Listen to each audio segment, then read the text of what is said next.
Eh bien, chers amis, bonjour. Occasion venue ensemble, au niveau de la parole de Dieu, de partager une des plus grandes doctrines de la Bible, c'est-à-dire la grâce de Dieu. C'est tellement important que cette grande doctrine se trouve à travers toute l'Écriture. Dieu en a parlé, les prophètes en ont parlé, notre Seigneur Jésus, plus que n'importe qui, non seulement on a parlé, mais il l'a accompli en mourant pour nous au calvaire, et les apôtres n'ont fait que d'enseigner cette vérité fondamentale dans le cadre de l'Écriture. Elle est liée à notre salut, liée à notre vie chrétienne et liée à notre espérance.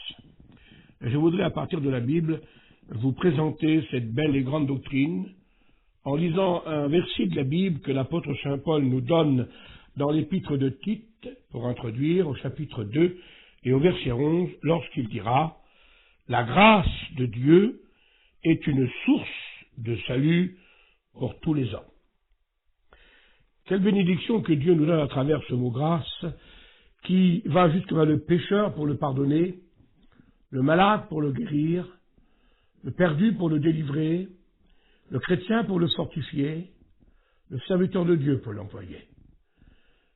Quelques bénédictions qui descendent d'en haut, dit l'apôtre Jacques, est liée à la grâce. Il n'y a aucune action de Dieu en dehors de la grâce. Tout ce que nous sommes devenus, l'apôtre Saint Paul le rappellera dans une de ses lettres, si je suis ce que je suis, je le dois à la grâce. Je voudrais en introduction examiner le mot par lui-même. Le mot grâce dans l'Écriture est écrit de 5 lettres, G, R, A, C, E. Et en examinant les mots par eux-mêmes, nous trouvons que sort de la grâce, avec la première lettre le G, le mot gratuité. En effet, la grâce est un cadeau. C'est gratuite. C'est le don gratuit de Dieu. Et il n'est pas question de le mériter. Il n'est pas question de le payer. Paul le précise bien. Si c'est par grâce, ce n'est plus une œuvre. Autrement, la grâce n'est plus une grâce. N'oublions pas de rappeler que la grâce est donnée à un coupable. Dieu gracie les coupables, comme nous le verrons au niveau du salut. Oui, la grâce, c'est la gratuité, le cadeau de Dieu pour tous les hommes. Personne ne doit être effacé. Dieu veut que tous les hommes soient sauvés, quels qu'ils soient. La deuxième lettre du mot grâce, c'est le mot R, qui donne deux expressions de la Bible, qui donne premièrement résurrection, et en effet, la grâce a fait de nous tous des ressuscités. Nous étions morts dans nos péchés, écrit l'apôtre Paul en Éphésiens 2:6. Mais Dieu, en Jésus-Christ, nous a ressuscités, et de la grâce est sortie la résurrection. C'est la grâce de Dieu qui fait de nous des hommes nouveaux. Nous sommes, dit la Bible, régénérés. Une nouvelle naissance a été opérée en nous par la grâce. Il nous a régénérés, dit l'apôtre Saint Pierre, 1 Pierre 1:3, pour une espérance vivante. La grâce est gratuite et la grâce nous a ressuscités et nous a régénérés. Le mot central, c'est le A du mot grâce, qui donne le mot amour. En effet, par la grâce, nous avons découvert l'amour de Dieu. L'amour de Dieu, dit l'apôtre Saint Paul en Romains 5:5, est répandu dans nos cœurs par le Saint-Esprit. Sans cette grâce, nous ne connaîtrions pas l'amour de Dieu. Nous ne vivrions pas l'amour de Dieu. Mais la grâce est venue jusqu'à nous, et Dieu nous a, dans nos cœurs, répandu son amour. Gratuite, résurrection, amour, tout ça émane du mot grâce, qui nous permet de vivre la 4e lettre de ce mot, qui donne confiance, foi. Et en effet, depuis que nous avons connu la grâce, la véritable foi est née dans nos cœurs. Et nous sommes maintenant des gens qui croient Christ, qui croient Dieu, qui croient l'Évangile. Retenons, dit la Bible, et c'est Hébreux 3:6 qui nous le rappelle, retenons jusqu'à la fin cette pleine confiance. C'est la grâce de Dieu qui nous permet de croire, car sans cette grâce de Dieu, nous étions dans l'ignorance. Oui, Christ, gratuitement, nous a justifiés, il nous a régénérés, il nous a donné son amour, et a mis en nos cœurs sa foi, sa confiance, et maintenant, la dernière lettre de ce mot grâce, c'est E, qui nous a donné espérance. Et en effet, dans la grâce, nous avons l'espérance que non seulement nos péchés sont pardonnés, que non seulement nous sommes des enfants de Dieu, mais qu'un jour nos yeux le verront tel qu'il est. La grâce de Dieu est notre espérance. Votre espérance repose sur Dieu, dit l'apôtre Saint Pierre, 1 Pierre 1, 21. Christ en nous, disait Paul, espérance de la gloire. Voilà donc le mot grâce vérifié, gratuite, résurrection, amour, confiance et espérance. Et ces 5 vérités fondamentales de l'Écriture sont liées à sa grâce. J'ai regardé le dictionnaire Larousse, c'est le dictionnaire des synonymes, et nous avons quelque chose de très important aussi à définir dans le dictionnaire lui-même, bien qu'il ait de seconde importance. La Bible est notre livre de règles et de doctrines. Mais néanmoins, ce mot-là est important. En vérifiant le dictionnaire des synonymes, nous trouvons que la grâce veut dire aussi faveur divine. En effet, la grâce est la faveur, la bonté de Dieu envers l'homme pécheur. C'est aussi, dit le dictionnaire, un cadeau. C'est aussi une bénédiction qu'on ne peut pas mériter, immériter. C'est un don. Bien sûr qu'il est gratuit, parce qu'un don est toujours gratuit. C'est une remise de dette. Christ efface tout et nous donne un nouveau commencement. La grâce signifie aussi obtenir miséricorde. C'est une espoir nouvelle, alors que tout était perdu pour vous, pour moi, pour nous, pour le monde. Dieu a fait pointer sa lumière et la grâce nous donne une vie nouvelle. C'est un recommencement, c'est une nouvelle nature. En concret, la grâce, lorsqu'elle passe, lorsqu'elle est acceptée, alors elle permet au pécheur d'être pardonné, à l'homme lié d'être délivré, au perdu d'être sauvé. La grâce telle qu'elle se présente, elle ne concerne que le coupable, le pécheur, celui qui était loin de Dieu. Nous étions jadis éloignés, et par sa grâce, par sa bonté, nous avons été rapprochés, dit l'Écriture. La parole de Dieu est remplie de citations. Que vous lisiez n'importe quel texte de la Bible, il n'y a pas un livre de la Bible, il n'y a pas un prophète, il n'y a pas un apôtre qui n'a pas cité une vérité liée à la grâce. C'est le mot central de l'Écriture. La grâce, c'est ce que Dieu a fait pour nous. C'est la solution de Dieu pour tous les hommes. À travers l'Écriture, on voit les hommes user de toutes sortes de stratagèmes pour venir à Dieu, par toutes sortes de moyens, et toujours l'échéance a échoué. Alors Dieu en Jésus-Christ est venu apporter sa réponse, sa solution. Et sa solution, c'est la grâce de Dieu, comme une source, venant désaltérer tous ceux qui sont assoiffés. Jésus ne disait-il pas, si quelqu'un a soif, qu'il vienne à moi et qu'il boive. Nous rappelons aussi cette parole de l'Écriture, que celui qui boirait de l'eau de ce monde aurait toujours soif, et que celui qui boirait de l'eau que je lui donnerai, dit le Seigneur, n'aura jamais plus soif. La grâce le désaltère, la grâce le satisfait, et cette eau deviendra en lui une source d'eau de la vie. Ah, que la grâce vous permette de dire comme David, mon âme a soif de Dieu. Dieu nous promet de désaltérer le pécheur en Jésus-Christ et de satisfaire son âme. La grâce de Dieu. L'apôtre Saint Pierre, en 1 Pierre 1,10, nous dit « Tous les prophètes ont prophétisé et ont parlé de la grâce. » Nous citerons seulement quelques références à ce sujet. Nous ne pourrons pas nous permettre de citer ici toutes les prophéties. Mais parmi toutes ces prophéties, celle-ci qui est extraordinaire et merveilleuse, et qui est le fondement de notre salut. Ésaïe, chapitre 30 et verset 18. Le prophète de dire « L'Éternel désire vous faire grâce. » Il le veut, il le souhaite. C'est le désir même de son âme. Et en Jésus-Christ, ce désir de Dieu a vu le jour. L'Éternel désire vous faire grâce. Et le prophète de continuer en disant « Il se lèvera pour vous faire miséricorde. » Seule la grâce de Dieu est capable de faire lever Dieu de son trône. Depuis l'immensité de l'éternité, aucun ange, aucun archange, aucun séraphin, aucun prophète, personne ne peut oser faire lever Dieu de son trône. L'Éternel est grand et saint, la gloire lui appartient. Qui lui demanderait de se lever de son trône? Eh bien, lui-même nous fait savoir, à travers la voix prophétique d'Ésaïe 30, 18, l'Éternel désire vous faire grâce, il se lèvera pour vous faire miséricorde. Je voudrais ici noter cette réflexion. Le psaume 29 et le verset 10 précisent: l'Éternel était assis sur son trône lors du déluge. Des milliers de personnes allaient mourir. Le monde antique, le monde ancien, dit l'apôtre Pierre, périt par les eaux. Et Dieu, d'une façon impassible, est resté assis sur son trône. Il ne s'est pas levé, alors que des milliers de personnes mouraient. La justice de Dieu s'accomplissait. Le juste juge punissait le pécheur pour son péché, car le salaire du péché, c'est la mort. Dieu est resté assis sur son trône lors du déluge. Mais lorsqu'un pécheur se tourne vers Dieu, alors Dieu se lève pour l'accueillir.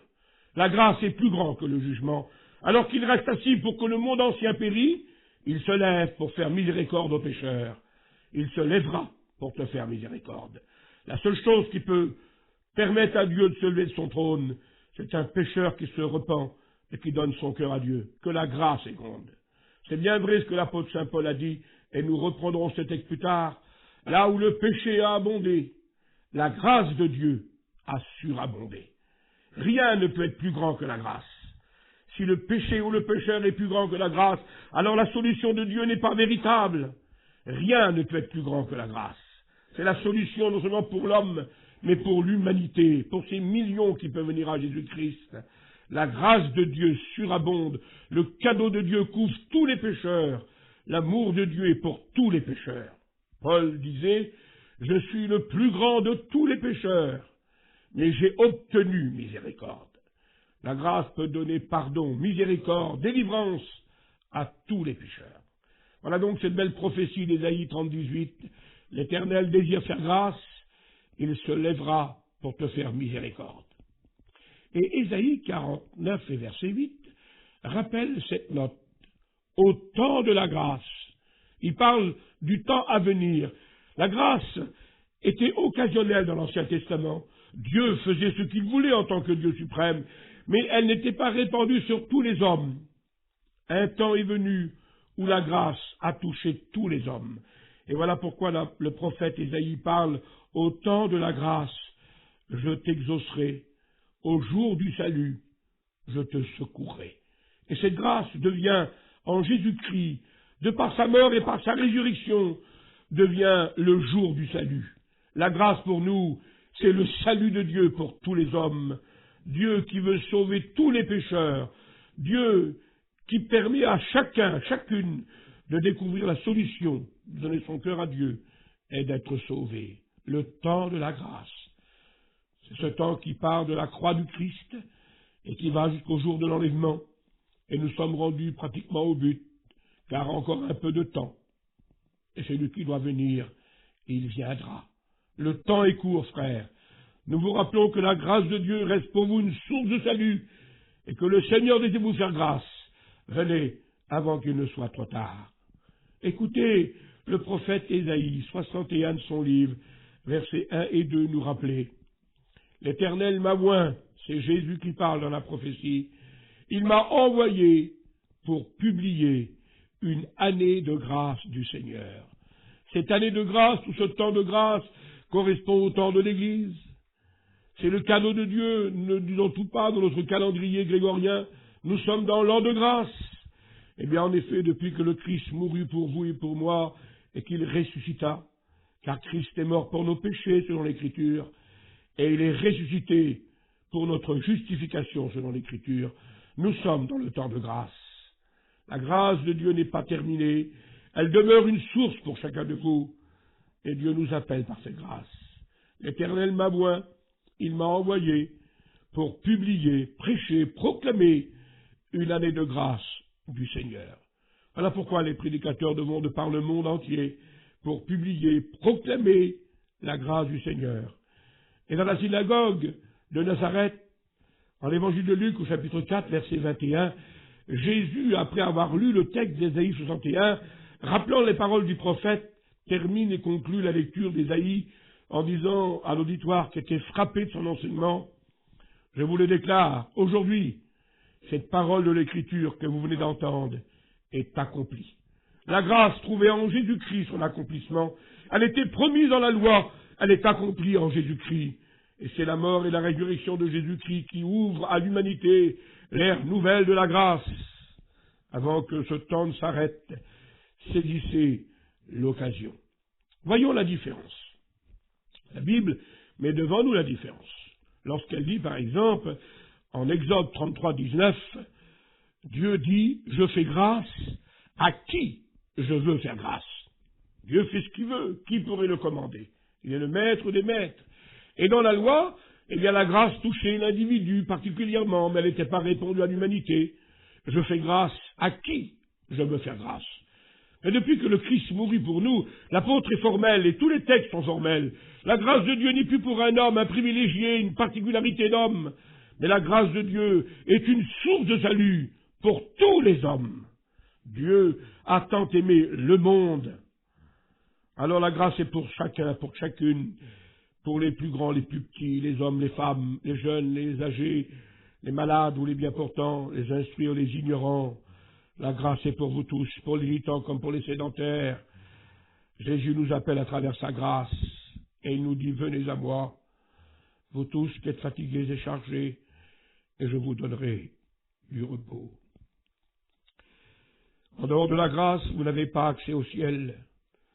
Vos péchés ne peuvent pas être pardonnés. Vous ne pouvez pas être sauvés. Vous ne pouvez pas être guéris. Vous ne pouvez pas être bénis. Et c'est la grâce de Dieu qui accomplit pour nous tous ces choses. Écoutez l'apôtre Paul nous dit cette parole mystérieuse dans l'Épître aux Romains, chapitre 9, versets 11 à 13. Il est question de Jacob et de Ésaü, les deux frères, fils d'Isaac. Les enfants, dit-il, n'étaient pas nés. Il n'a fait ni bien ni mal, que Dieu déclarait. J'ai aimé Jacob, mais j'ai haï Ésaü. Quelle chose extraordinaire. Nous resterions dans l'incertitude, dans l'incompréhension. Nous resterions dans le rejet de Dieu si la grâce de Dieu ne serait pas là pour toucher les pécheurs. Alors que le Nouveau Testament est tellement différent, puisque la Bible, Dieu, dit Paul, Dieu fait miséricorde à tous.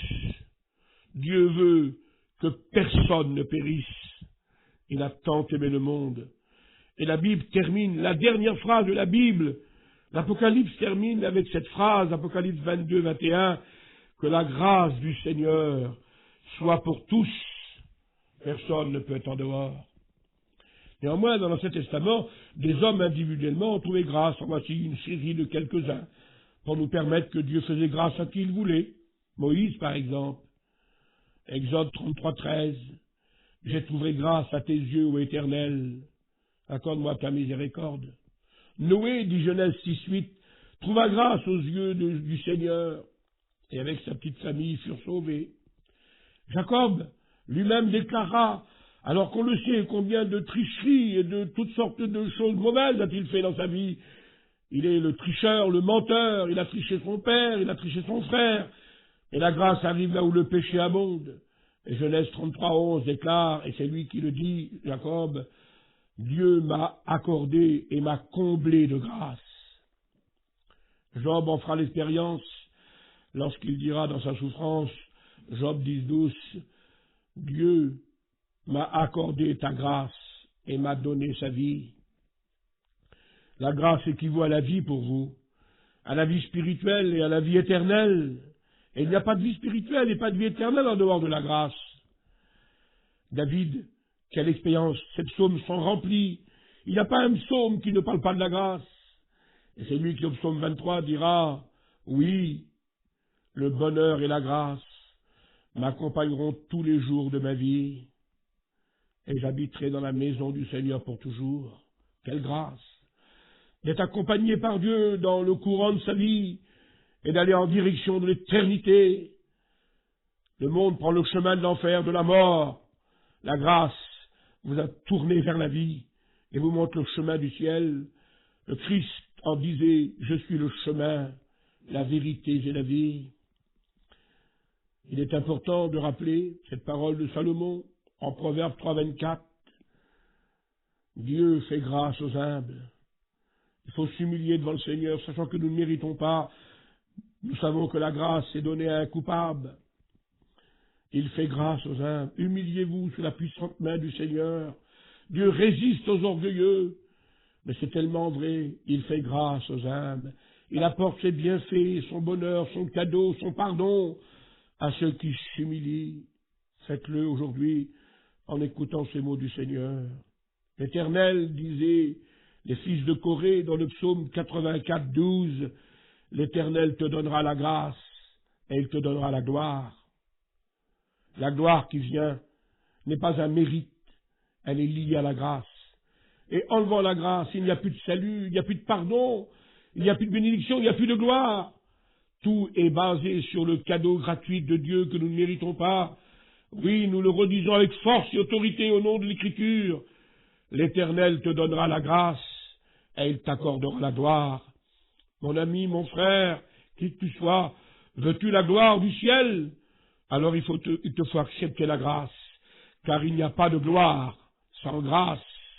Nul ne vient au Père que par moi, disait Jésus, et lui, c'est la grâce, et le Père, c'est la gloire. Acceptons donc avec vérité et humilité cette parole de l'Écriture, et restons comme Jacob, dans une profonde humilité sincère et véritable, à genoux devant Dieu, utile à Dieu et à ses frères, en rappelant la parole qu'il a dit en Genèse 32, 10, « Ô Seigneur, je suis trop petit pour toutes les grâces que tu m'as données. Je suis trop petit. La grâce est grande, c'est la source de Dieu, c'est le cadeau de Dieu, c'est la solution de Dieu. Et à ses yeux, nous sommes que des vermisseaux. Nous resterons toute notre vie trop petits. Restons humblement à ses pieds et remercions Dieu de sa grandeur et de sa grâce. À lui en soit la gloire. La grâce vous appelle à une expérience, mes amis. Et vous pouvez faire comme Esdras, au chapitre 9 de son livre, et au verset 8, lorsqu'il dira avec ses collègues, « L'Éternel vient de nous faire grâce. » C'est une expérience à faire. J'ai eu le bonheur dans ma jeunesse, il y a bientôt 50 ans, de faire cette expérience de la grâce. Et depuis, mes péchés étaient pardonnés, je suis maintenant enfant de Dieu. Des milliers parmi nous le sont devenus. Ça peut être votre tour. Chrétiens, réjouissez-vous dans la grâce qui est en Jésus-Christ. Amis, tournez-vous vers la grâce et faites l'expérience des grâces. Et vous direz aussi à votre tour, en chantant, en priant, en témoignant, à tous ceux qui voudront vous entendre, l'Éternel vient de nous faire grâce. L'Éternel t'accorde sa grâce, son cadeau gratuit, que son nom soit béni. La grâce a été accomplie par Jésus. Nous l'avons cité. Et l'évangile de Jean, dans son prologue, au chapitre 1er, verset 17, l'écriture est formelle. La loi est venue par Moïse, mais la grâce et la vérité sont venues par Jésus. C'est Jésus qui en est l'instigateur. C'est Jésus qui est le fondement de la grâce. La grâce voulue en Dieu, pensée en Dieu en toute éternité, mais apportée aux hommes par Jésus, accomplie par Jésus dans sa mort et dans sa résurrection. La grâce est venue par Jésus. L'évangile de Jean, chapitre 1, verset 16, nous avons tous reçu de sa plénitude, grâce pour grâce, la grâce abondante, la grâce surabondante, la plénitude de la grâce. Elle coule comme ce ruisseau de Dieu qui est plein d'eau, et chacun peut lui boire. Si quelqu'un a soif, qu'il vienne à moi et qu'il boive, dit le Seigneur. Et la grâce vous appelle à venir vous désassoiffer, vous nourrir, vous bénir en Jésus-Christ. Telle est la parole de Dieu pour nous aujourd'hui. Jean, Évangile, chapitre 1, verset 14. L'apôtre précise, la parole a habité parmi nous. Il est question de Jésus-Christ fait chair. Et il est cité, pleine de grâce et de vérité. Jésus au milieu des hommes, c'était la grâce de Dieu pour les hommes. C'était Emmanuel, Dieu parmi nous. La grâce de Dieu au milieu des hommes, vivant de la chair des hommes, mourant pour les hommes, ressuscitant pour les hommes, venant les guérir, les délivrer, les pardonner. La grâce a habité parmi nous, Et nous avons contemplé sa gloire, écrit les apôtres. Et vous pouvez contempler par Jésus-Christ dans l'Écriture la grâce de Dieu, la gloire de Dieu. Que son nom saint en soit béni et en soit glorifié. Revenons aux enseignements de l'apôtre Saint Paul. Nous avons fait un petit tour d'horizon des prophètes, quelques notes bibliques du Nouveau Testament. L'apôtre Saint Paul a enrichi ses épîtres et son ministère de docteur de l'Église d'un mot fondamental, la grâce de Dieu. Plus que n'importe qui, il en a fait l'expérience, et mieux que n'importe qui, il l'a enseigné. Et c'est lui qui a dit dans le texte que nous avons cité en introduction, en Tite 2:11, rappelant que la grâce de Dieu est une source de salut pour tous les hommes. Et dans son livre Romains, au chapitre 11, au verset 6, Paul est formel. La grâce ne dépend d'aucune œuvre. Si c'est une œuvre que nous faisons méritoire, alors ce n'est plus la grâce. La grâce ne s'appuie pas sur ce que nous faisons pour Dieu, mais sur ce que Dieu a fait pour nous. C'est lui qui a payé la dette pour nous, et aujourd'hui nous sommes sauvés non pas par des choses périssables, telles que de l'argent ou de l'or, mais par le sang précieux du Seigneur Jésus. La grâce ne dépend d'aucune œuvre, mais n'est basée que sur le Christ, dans sa mort et dans sa résurrection. Vous étiez morts, écrivit l'apôtre Paul en Éphésiens 2, 7 et 8. Vous étiez morts dans vos offenses, dans vos péchés, lorsque vous viviez autrefois sans Dieu dans ce monde. Mais Dieu, qui est riche en miséricorde, à cause du grand amour dont il nous a aimés, il nous a sauvés. Et l'apôtre précise, c'est par la grâce que vous êtes sauvés. Par la grâce. Basée sur l'amour de Dieu, sur la miséricorde de Dieu envers le pécheur, qui se repent et qui se tourne vers le Seigneur. Car il n'y a de salut qu'en aucun autre, disait l'apôtre Pierre en Actes 4:12. Il n'y a sous le ciel aucun autre homme, aucun autre nom, qui a été donné parmi les hommes pour être sauvé. C'est par la grâce que vous êtes sauvés, par le moyen de la foi. Cela ne vient pas de vous, c'est le don de Dieu. Ce n'est point par des œuvres, afin que personne ne se glorifie. Et en Romains 3:24, l'apôtre Saint Paul enseigne cette grande doctrine de la justification, du salut, et il rappelle, nous sommes gratuitement justifiés, pas pardonnés simplement, mais justifiés, déclarés justes devant Dieu, sans péché, car le Christ a porté nos péchés en son corps, il a été fait péché pour nous, la grâce ne nous a pas seulement pardonnés, elle nous a justifiés. Quel grand mystère, quelle grande vérité, quelle grande doctrine. La grâce de Dieu va jusque dans notre misère, et non seulement nous pardonne, mais nous justifie devant Dieu à ses yeux. Vous êtes gratuitement justifiés par sa grâce. Et dans le chapitre 5 de Romains, verset 2, Paul de rajouter, nous avons par la foi accès à cette grâce. La clé, c'est la foi, mes amis, mes frères. C'est la foi, la confiance en Dieu, dans la simplicité, qui vous permet de croire ce que le Seigneur a fait pour vous, et qui vous permettra de vous orienter vers la grâce. Voilà pourquoi Paul déclare en Romains 5:15 que cet épître est riche dans ce domaine de la grâce. La grâce est le don de la grâce. La grâce, c'est le don. C'est le don de la grâce. C'est le cadeau de Dieu. Le cadeau pour tous les hommes, pour chacun. Le cadeau gratuit, bien sûr. La grâce est le don de la grâce. Et c'est là le verset 20 du chapitre 5 qui rappellera le mot que je vous ai cité.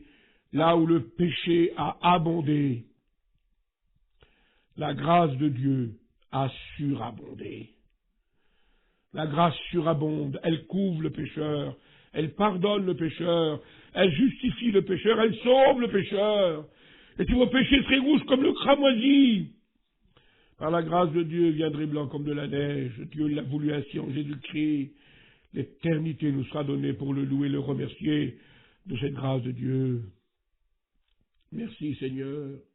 Paul ne nous dit-il pas en 2 Corinthiens 8, 9, la grâce de Jésus s'est manifestée envers moi, et moi qui étais pauvre, par sa grâce, il m'a enrichi. Il s'est fait pauvre afin de nous enrichir. Il a pris la nature des hommes. Il est paru comme un simple homme afin de nous donner la nature divine. Il est mort pour qu'on aille la vie. Lui a connu la tristesse pour qu'on aille la joie. Il a été séparé de Dieu pour qu'on soit uni au Seigneur. Il a eu la couronne d'épines pour qu'on aille la couronne de gloire. Il s'est fait pauvre pour nous enrichir. Nous avons de ce fait, écrit l'apôtre Paul en Galates 1,6, nous avons été par Dieu appelés en Jésus-Christ à venir à la grâce. C'est un appel qui se renouvelle encore aujourd'hui à travers ce moyen. Nous avons été appelés de partout. Il en viendra de tous les coins, de toutes les langues de la terre. Il y aura tous les peuples, toutes les races, toutes les langues. Nombreux seront le peuple d'Igan dans tous ces ethnies que nous représentons et bénissons le Seigneur. Nous avons été appelés par la grâce de Christ. Il t'appelle aujourd'hui et il te le renouvelle par sa grâce. Et puis, en Éphésiens 7, quelle vérité fondamentale que le grand apôtre Saint Paul nous développe en disant « Nous avons la rédemption, le pardon de nos péchés, selon la richesse de sa grâce. » La rédemption, le rachat, n'est-il pas le Rédempteur, celui qui nous a rachetés? Nous étions, de par notre nature ancienne, propriété de l'ennemi. N'ayons pas peur de le dire, le diable dominait sur nous, mais Jésus, par son sang, nous a rachetés, et nous lui appartenons maintenant. Nous avons la rédemption, le pardon des péchés, et tout ça selon la richesse de sa grâce. C'est la richesse de sa grâce qui a payé le prix de son sang, de sa vie, pour le rachat et le pardon de chacun de nous. Voilà pourquoi Paul, en Éphésiens 2,7, emploie cette phrase. L'infini, écrit-il. On ne peut pas définir tellement c'est grand. L'éternité nous étonnera toujours. L'infinie richesse de sa grâce et de sa bonté envers nous. Quelle bonté, quelle richesse. L'infinie richesse de sa grâce. Dieu nous appelle tels que nous sommes, et sa grâce nous couvre. Quelle richesse infinie, la richesse de sa grâce. En Colossiens 2,13, il dira à Paul, il nous a rendus à la vie, en nous faisant grâce pour tous nos offenses. Combien de fois avons-nous offensé Dieu? Avons-nous méprisé Dieu par nos péchés, renié Dieu? Eh bien, la grâce est capable d'effacer tout cela. J'efface, quel bonheur, Seigneur, dit le prophète, j'efface ton péché comme un nuage et ton iniquité comme une nuée. Il nous a rendus à la vie en nous faisant grâce pour toutes nos offenses. Et en 2 Thessaloniciens 1,12, l'apôtre est formel. Vous serez glorifiés selon la grâce. Oui, la gloire, cette gloire qui vient, qui nous rendra semblables au Seigneur, glorifiés en Jésus-Christ. Eh bien, nous la détenons de la grâce, glorifiés par sa grâce, sauvés par sa grâce, pardonnés par sa grâce et glorifiés par la grâce. Voilà pourquoi il dira à Timothée, 1 Timothée 1,4, cet enseignement qui transmettra à l'Église, que la grâce, la foi et l'amour surabondent dans votre vie. Oui, la grâce est capable de faire grandir la foi et l'amour dans notre vie, et que nous puissions grandir dans l'amour et dans la foi, et tout ça dans le fondement de la grâce. Merci Seigneur. Quel beau conseil que l'apôtre Paul me donne, vous donne, nous donne, en 2 Timothée 2,1. Fortifie-toi dans la grâce qui est en Jésus-Christ. Si tu as besoin de force, de tonus, c'est la grâce qui te le donnera. La grâce vient dans tous les moyens de ta vie, dans tous les besoins de ta vie. Fortifie-toi dans la grâce en Jésus-Christ. Viens te ressourcer en Dieu et dans sa grâce. Merci Seigneur. Tite 3,7, nous sommes devenus par sa grâce héritiers de la vie éternelle. Quel bonheur, Seigneur! Héritiers de la vie éternelle, toujours liés à la grâce. Il n'y a pas un mot de la foi qui ne tire pas sa racine de la grâce. La grâce de Dieu reste une source depuis son démarrage jusqu'à sa fin et qui coule pour nous avec abondance. Héritiers de la vie éternelle par la grâce. Mais je voudrais vous rappeler, mes frères et sœurs chrétiens en priorité, et vous qui écoutez peut-être ce laser, ce que dit l'apôtre Paul en Tite 2, 11 et 12. La grâce de Dieu qui nous a appelés nous appelle à renoncer au monde. Je voudrais vous mettre devant Dieu cette vérité.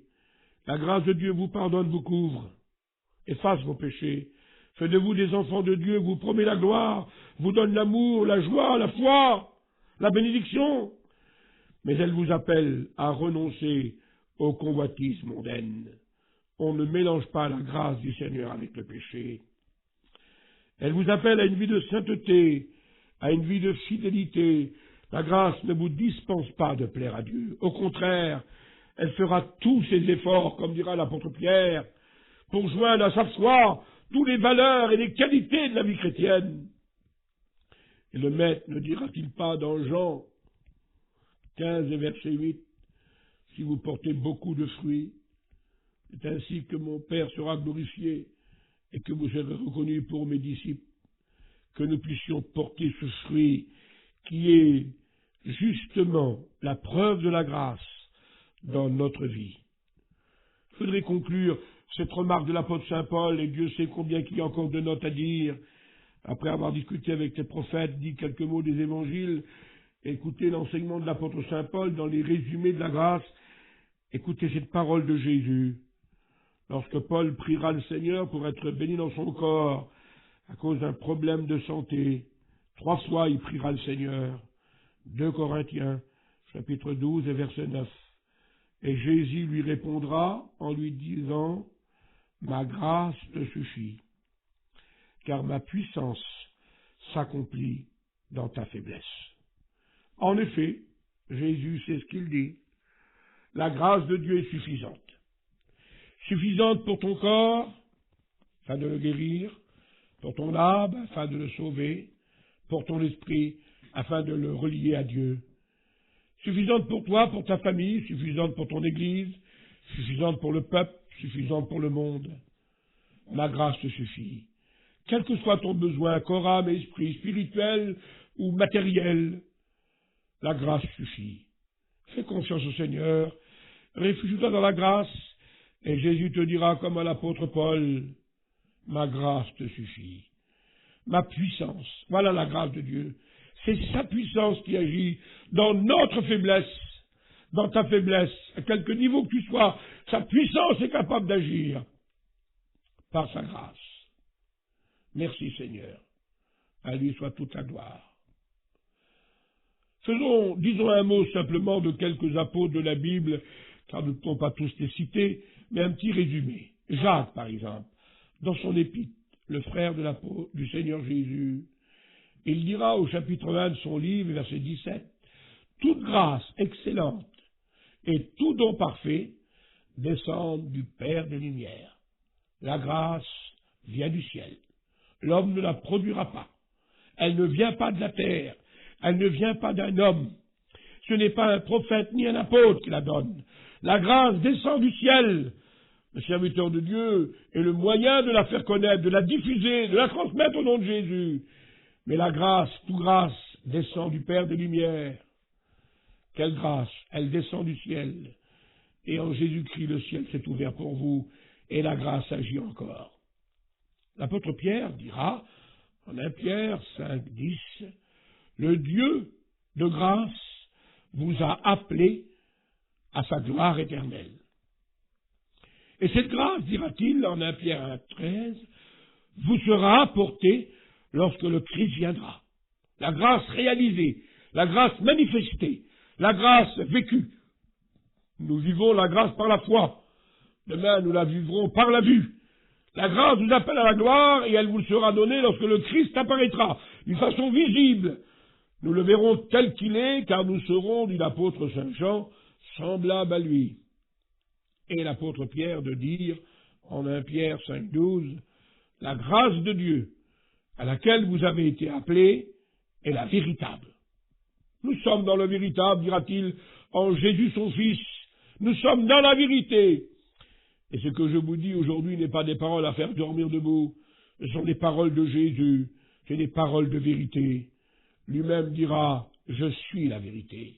Ta parole est la vérité. La grâce de Dieu est la vérité. Elle est la vérité. Et elle nous conduit sur le chemin de la vérité. Et l'apôtre de terminer, l'apôtre Pierre, en disant dans la 2e épître, au chapitre 3, verset 18, « Grandissez, croissez, mûrissez, multipliez par la grâce. » Nous avons besoin en effet de grandir en Dieu, et notre maturité n'est pas liée à notre connaissance intellectuelle, mais est liée à la grâce de Dieu dans notre vie. Et plus cette grâce sera abondante en nous, plus nous nous développerons en Dieu. Croissez donc dans la grâce qui vous a été apportée. Quelle belle vérité que les apôtres nous appellent. L'auteur aux Hébreux nous dit ces phrases magnifiques, et que c'est important. Hébreux 2,9. Par la grâce de Dieu, le Christ a souffert la mort pour nous. La mort du Seigneur Jésus n'est pas un accident. Le Christ n'est pas un martyr. La mort a été prévue en Dieu depuis toute éternité, faisant partie du plan rédempteur du Seigneur. Et c'est même la grâce de Dieu qui a amené Jésus à la croix. Par la grâce de Dieu, Christ a souffert la mort pour nous. Acceptons la mort du Christ comme la solution de Dieu pour le péché des hommes, car c'est par la grâce, par la mort du Christ, qu'a éclaté notre salut et qu'a été réalisé notre salut. Merci Seigneur. Voilà pourquoi l'auteur aux Hébreux, au chapitre 4, verset 16, n'oubliera pas de dire cette belle et grande parole à chacun de nous. Si seulement toi tu es timide en plus, croyant que tu es en dehors de ces choses, ta Bible t'appelle. Approchons-nous donc avec assurance du trône de la grâce pour être secourus dans tous nos besoins. Approchez-vous aujourd'hui. Le Maître vous appelle, il vient jusqu'à vous et il vous demande par la foi de saisir, de venir au trône de la grâce. Depuis 2000 ans, ce trône de Dieu, qui en Noé était le trône de la justice, qui dans l'Apocalypse sera le grand trône blanc du jugement des hommes, et aujourd'hui, en Jésus, le trône de la grâce. Approchez-vous du trône de la grâce pour trouver miséricorde et pour être secouru dans tous vos besoins. Quel bel appel que l'auteur aux Hébreux nous donne. Ne la négligeons pas, au chapitre 12 et au verset 15, lorsqu'il dira que personne ne se prive de la grâce de Dieu. Personne. Que chacun vienne, vous aurez votre part, comme la manne qui tombe du ciel, elle est pour chacun, elle est pour tous. Que personne ne se prive de la grâce de Dieu. Et l'auteur aux Hébreux terminera son enseignement lié à la grâce au chapitre 13 et verset 9 en rappelant que votre cœur soit affermi, fondé dans la grâce. Votre force, c'est la grâce. Votre joie, c'est la grâce. Votre paix, c'est la grâce. Votre bonheur, c'est la grâce. Que votre cœur soit affermi par la grâce du Seigneur. Et l'apôtre Jean terminera la série des apôtres avec 2 mots de l'Apocalypse avant de conclure. Et il dira ceci en Apocalypse 5, 4 et 5, que la grâce et la paix vous soient données à chacun de vous, de la part de celui qui est, c'est le Dieu éternel, de celui qui vient, c'est notre Seigneur Jésus, et de la part des Saint-Esprit, c'est le Saint-Esprit. La grâce est manifestée par le Père, le Fils et le Saint-Esprit, et le divin tout entier, la divinité tout entier, les 3 personnes se sont investies dans la grâce. Dieu en créant l'homme, Jésus en le sauvant, le Saint-Esprit en le régénérant. Le Père, le Fils et le Saint-Esprit sont pour nous aujourd'hui tout entiers liés à notre grâce dans notre vie. Avec sa présence, celui qui est, avec l'espérance, celui qui vient, et avec la vie de l'Esprit qui nous est donnée pour attendre ce jour de gloire. Et l'Apocalypse, l'apôtre Saint Jean terminera toute l'Écriture. Les 66 livres de la Bible se terminera par ce dernier mot que le Saint-Esprit a inspiré, et il n'y a plus une autre lettre dans la Bible que cette dernière phrase. Oui, dit le Seigneur, je viens bientôt. Que la grâce du Seigneur Jésus soit avec vous tous. La Bible termine par la grâce. La grâce pour tous les hommes, le cadeau de Dieu. Avec Jésus, c'est la grâce, c'est pas le jugement. Je suis pas venu pour perdre les hommes. Je suis venu pour les sauver. Le Seigneur vient bientôt. Que sa grâce soit sur vous tous. Voilà la conclusion. En relevant les Écritures, la Bible dit avec réalité, la grâce, eh bien, ce n'est rien d'autre qu'un don. C'est un don. C'est le don gratuit de Dieu. C'est la gratuité du salut et de la vie éternelle. Et toute l'Écriture est là, d'une façon formelle, pour nous rappeler que la grâce est un don. La grâce de Dieu est le don de la grâce, écrira l'apôtre Saint Paul. Le don gratuit de Dieu. Le don gratuit devient justification. Ils sont gratuitement justifiés par sa grâce. Je donnerai gratuitement de l'eau de la vie. C'est gratuit. C'est la grâce qui donne l'eau de la vie qui coule du trône de Dieu. Que celui qui veut prendre de l'eau de la vie vienne et le prendre gratuitement. Il n'y a rien à payer. Tout a été payé par Jésus. La dette est déjà payée en Jésus-Christ. Si tu connaissais, disait Jésus, le don de Dieu. La grâce est donc un don. La grâce est une source, comme nous l'avons cité, une source de salut pour tous les hommes. Je donnerai de la source de la vie. Si quelqu'un a soif, qu'il boive de l'eau que je lui donne. Et l'eau que je lui donne deviendra en lui une source de la vie. Le prophète l'avait prévu en Zacharie 13:1. Une source, écrira-t-il, sera ouverte pour le péché. Et Dieu se présente en Jérémie 2:13. Moi, qui suis une source d'eau vive. Le psaume 36, David précise au verset 10, auprès de Dieu est la source de la vie. Du rocher, qui est le Seigneur Jésus, le rocher frappé, est sortie la source, dit le psaume 78:16, que c'est important. Du roc, il en fait une source d'eau, psaume 114, verset 8. Vous puiserez, dit Ésaïe 12:3, vous puiserez avec joie à la source du salut. Je leur ouvrirai une source de paix. Je répandrai sur les terres arides une source d'eau. Je les conduirai aux sources d'eau vive. L'agneau les conduira à la source de Dieu. Apocalypse 7:17. La grâce est un don, la grâce est une source. La grâce est un trône, comme nous l'avons cité en Hébreux 4:16. Approchez-vous du trône de la grâce.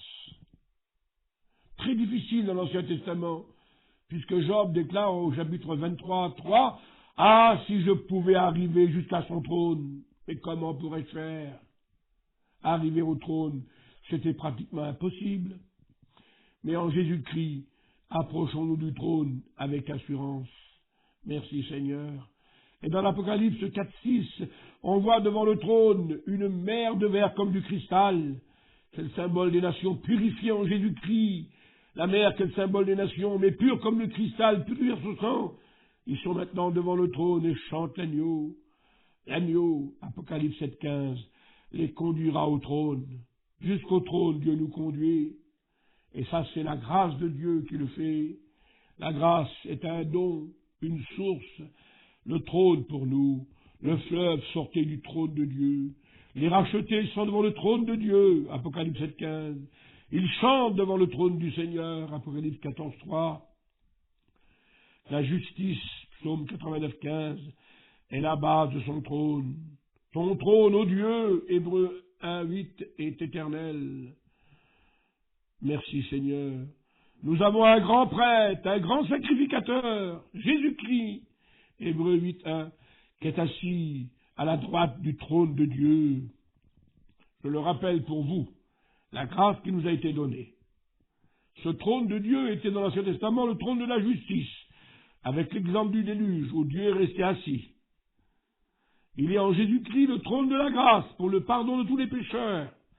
Mais après le temps de la grâce, il redeviendra, Apocalypse 20:11, le grand trône blanc, le trône du jugement. La grâce un don, la grâce une source, la grâce un trône. Et puis la grâce est un fruit, selon l'expression de la Bible. C'est Proverbe 13:5 qui le précise. Une raison saine a pour fruit la grâce, un fruit qui plaît à Dieu, qui glorifie Dieu, et qui est lié, bien sûr, au Saint-Esprit qui nous permet de porter ce fruit. Galates 5:22, le fruit de l'Esprit. Que Paul appellera en Éphésiens 5:9 le fruit de la lumière. Que Jacques appellera dans son livre 3:18 le fruit de la justice.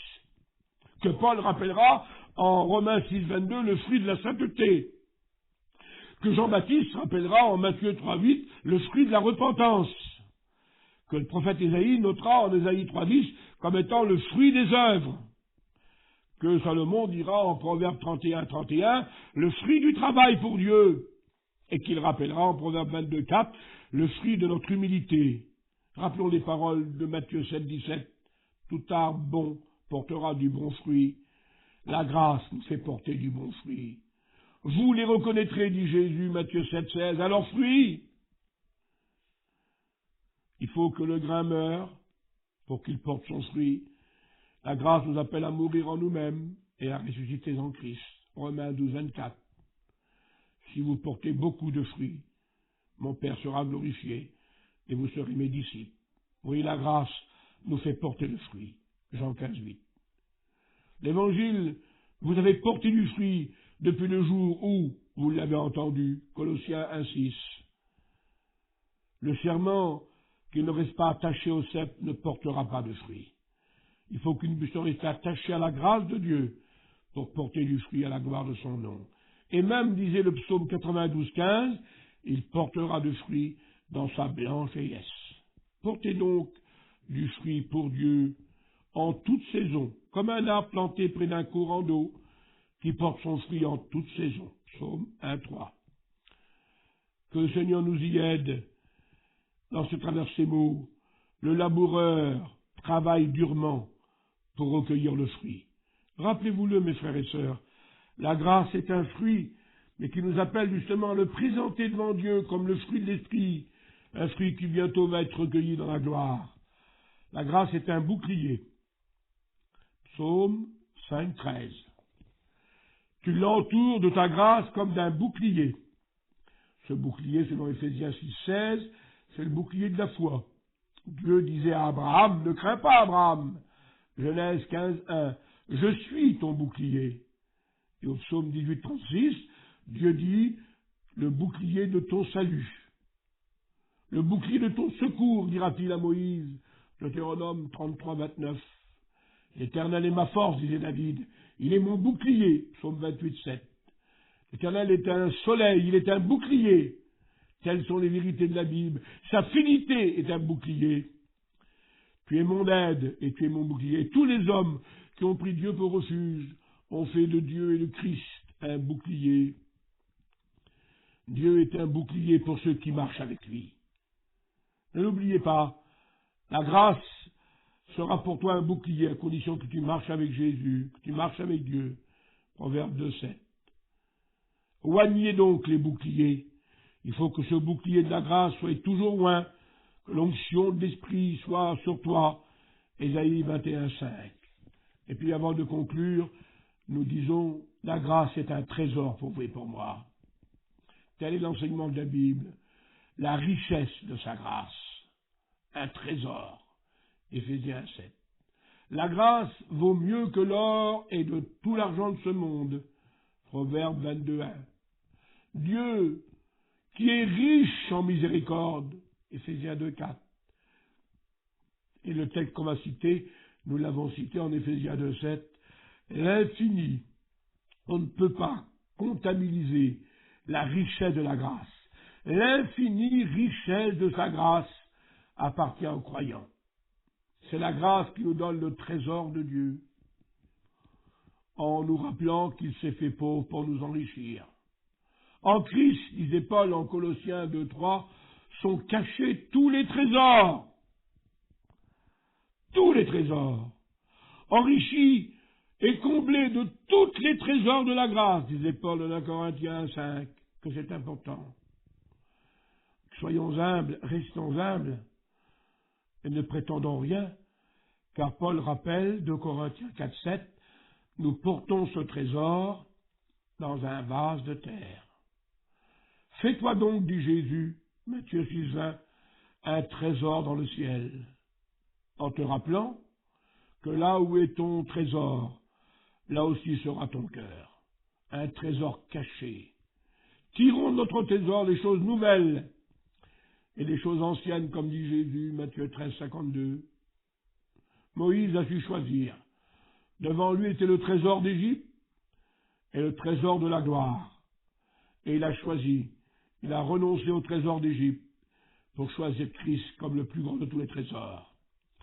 Les trésors de sa bonté, dira l'apôtre Saint Paul, Romains 2,4. La richesse du trésor de sa gloire, Romains 9,23. La richesse du trésor de son héritage, Éphésiens 1,18. Mettez votre richesse en Dieu, écrit Paul, 1 Timothée 6,17. Soyez riches en la foi, écrit Jacques 2,5. L'agneau est digne de recevoir la richesse que vous possédez en Jésus-Christ, Apocalypse 5,12. La richesse incompréhensible de Christ. Dieu, Romains 10,12, dit Paul, est riche pour tous ceux qui l'invoquent. Oui, la grâce est un trésor. Et puis nous conclurons en bénissant Dieu pour cette note en rappelant que la grâce est une couronne. Proverbe 4,9, la sagesse de Dieu, qui est Jésus-Christ, mettra sur ta tête une couronne de grâce. Tu as mis sur ma tête une couronne d'or. Psaume 21,4. Et nous rappelons que dans la gloire, on voit les 24 vieillards trônés, symbole de l'Église rachetée. Et ces 24 vieillards, Apocalypse 4,4, ils ont tous un vêtement blanc et ils ont tous une couronne d'or. L'Éternel sera ta couronne. Ésaïe 28,5. La couronne de vie que le Seigneur a promis à ceux qui l'aiment. Jacques 1,12. Une couronne incorruptible de la gloire. Lorsque le souverain berger paraîtra, vous obtiendrez. 1 Pierre 5,4. J'ai combattu le beau combat, tel est le mot de Paul, en 2 Timothée 4,8. J'ai achevé la course, j'ai gardé la foi, désormais la couronne de justice m'est réservée. C'est lui, disait David au psaume 103,4, c'est lui le Seigneur qui te couronnera de bonté. Sur lui brillera sa couronne. Vous êtes, disait Paul, parlant des croyants de Philippe 4,1, vous êtes ma joie et vous êtes ma couronne. Avertissement de la part du Seigneur, Apocalypse 3,11, que personne ne prenne ta couronne. L'huile de Dieu sur ta tête, l'huile d'onction sur ta tête sera une couronne de grâce. Lévitique 21,12. Le Seigneur Jésus a été couronne d'épines. Marc 15,17. Il a pris sur lui notre malédiction, car les épines sont le symbole de la malédiction. Genèse 3,18. Et il nous a donné la couronne de grâce. Cette couronne, elle nous servira pour faire ce que dit l'Apocalypse au chapitre 4 et au verset 10. Lorsque le racheté arrivera au ciel, il prendra sa couronne et il la jettera aux pieds du Seigneur.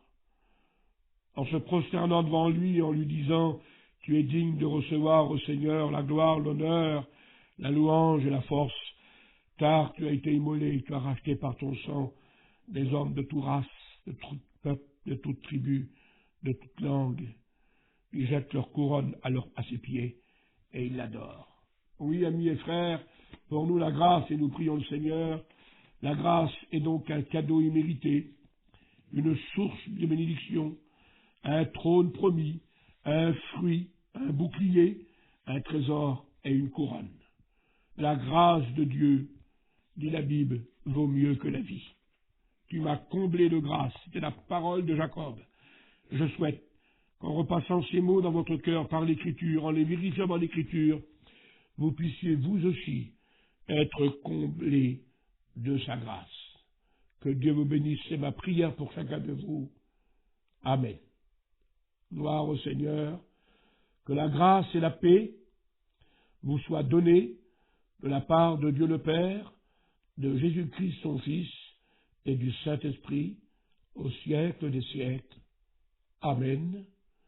Votre frère Jimmy qui prie pour vous. Amen.